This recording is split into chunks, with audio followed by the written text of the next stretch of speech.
Hi, I'm your host Vasco Duarte. Welcome to the Scrum Master Toolbox podcast, where we share tips and tricks from Scrum Masters around the world.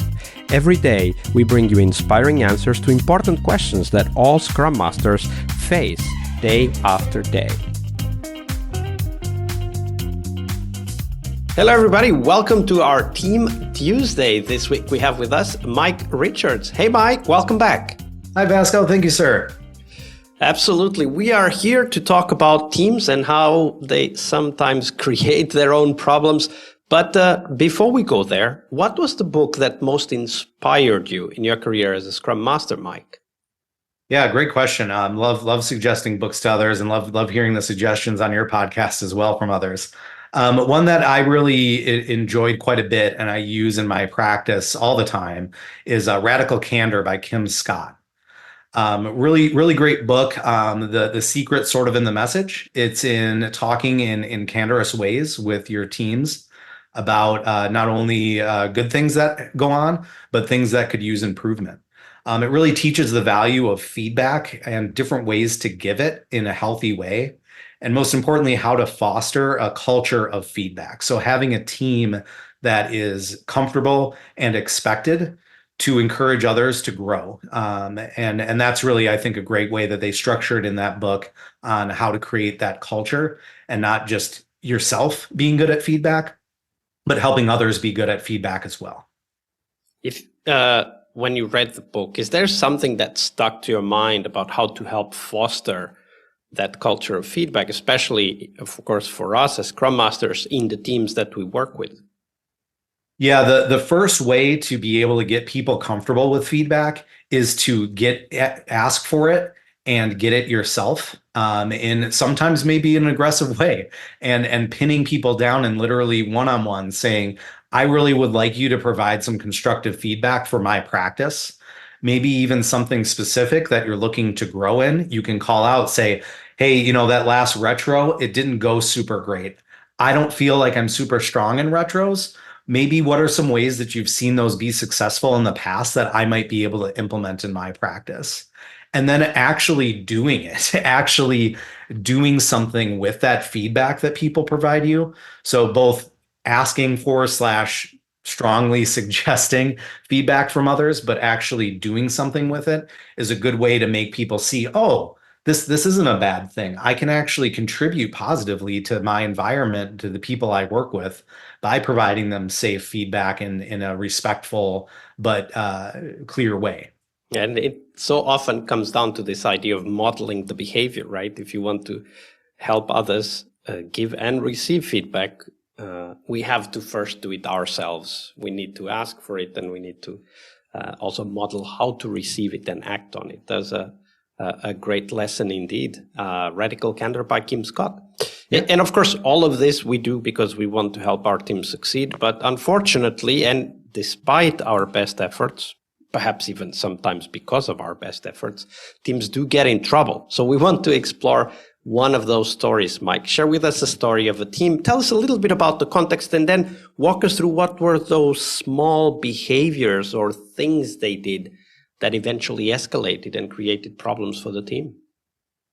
Yeah, I find often in Scrum, teams have a lot easier time with sort of an agile mindset when it comes to just execution, when it comes to just the way that Scrum is managed with daily stand-ups and just kind of the normal pace of sprinting as a team.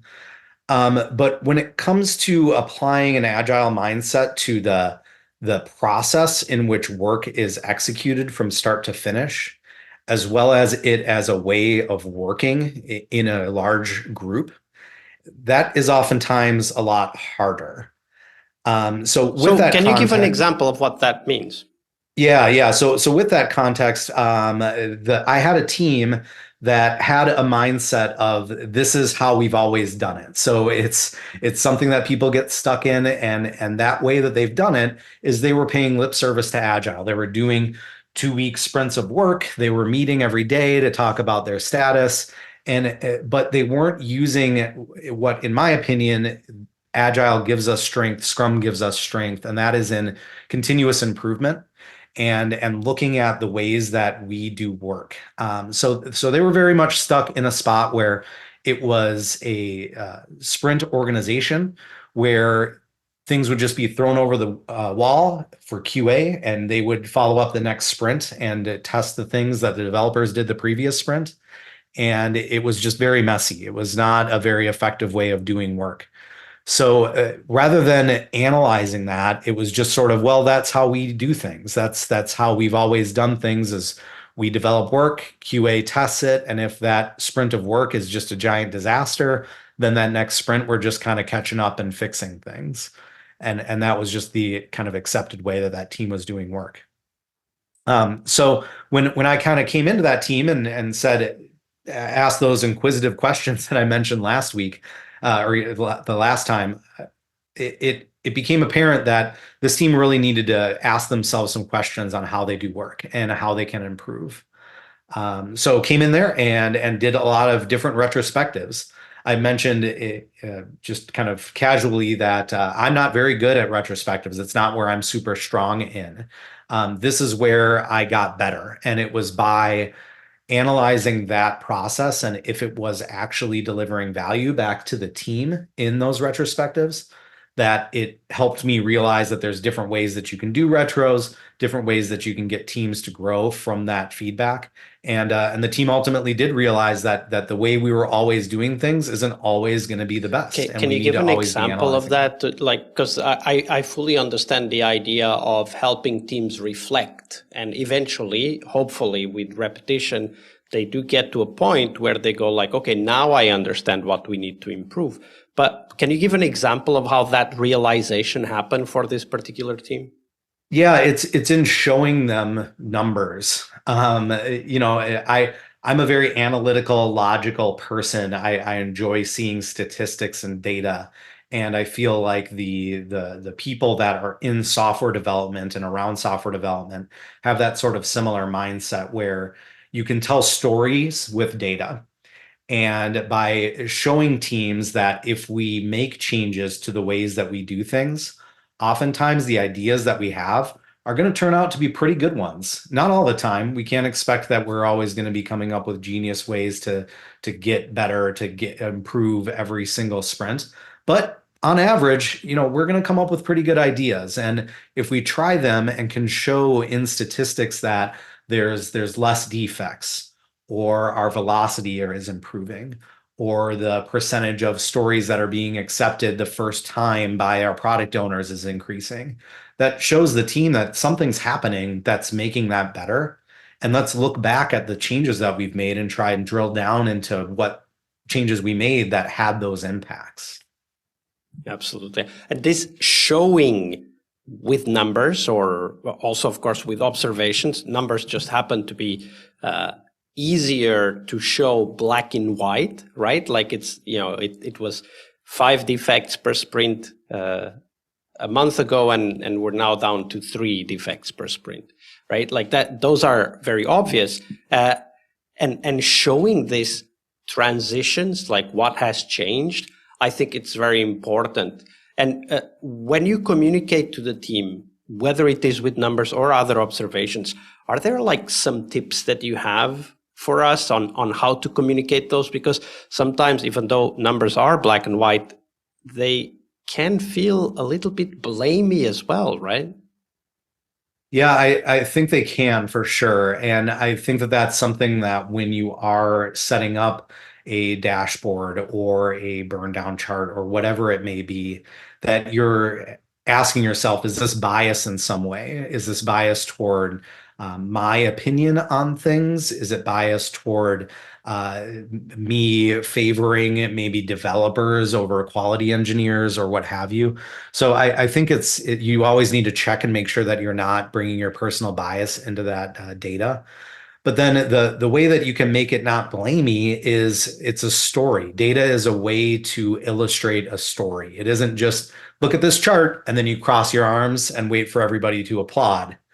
You show this chart and then you start making observations or asking questions of the team to help them make observations, to then tell a story that's backed by data, not a story that's told by data. So that's just a good way that I think that teams can look at it as more of a team mechanism. Let's talk about the story by using the data to show us that those trends confirm that that story is true. Yeah, absolutely. And one cool thing that we can do is we can actually ask questions from the data, right?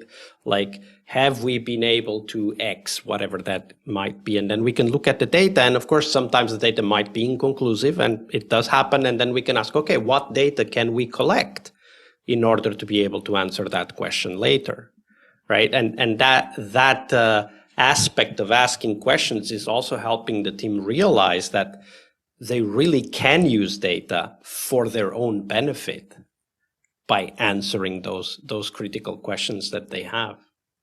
Yeah, I like that a lot. The looking at data and figuring out, maybe encouraging people to ask, is there a story behind that story?